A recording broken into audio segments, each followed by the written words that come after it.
Hi guys, আসসালামু আলাইকুম। কি খবৰ আপোনালোকৰ? আশা কৰোঁ যে আপোনালোকৰ খবৰ ভাল। আজি মই ভকা পিঠা বনাব ওলাইছোঁ। এতিয়া ভকা পিঠা বনাম।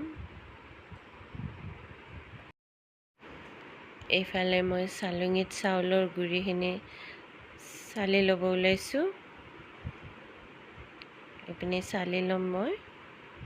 এনেকৈ চালি ল'লোঁ। চাইছেনে ইমান ধুনীয়া মিহি হৈছে।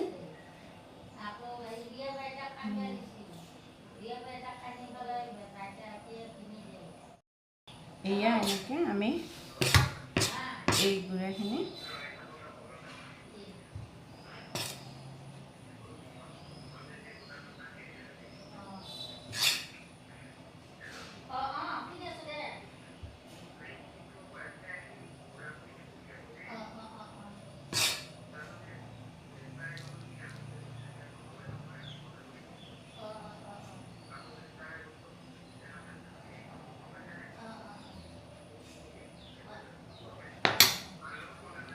এতিয়া আমি গেছত বহাই দিম।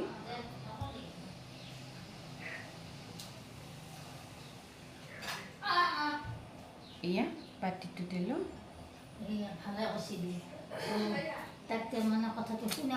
এনেকৈ বহাই দিছোঁ। হৈ যোৱাৰ পিছত আপোনালোকক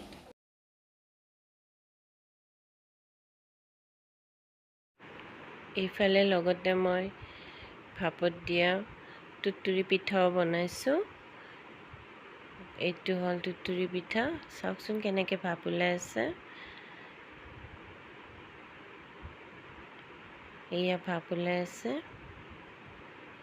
আৰু এইটো হ'ল তুতুৰি পিঠা। আৰু সৰু সৰুকেইটাক কয় ঘিলা পিঠা। আৰু এইটো নাৰিকল ভৰাই দিয়া আছে, এইটো কাৰণে কয় তুতুৰি পিঠা। গাইজ, আমাৰ ভিডিঅ'টো চাই যদি ভাল লাগিলে এটা লাইক, শ্বেয়াৰ, কমেণ্ট আৰু এটা ছাবস্ক্ৰাইব কৰিব নাপাহৰিব। Bye bye.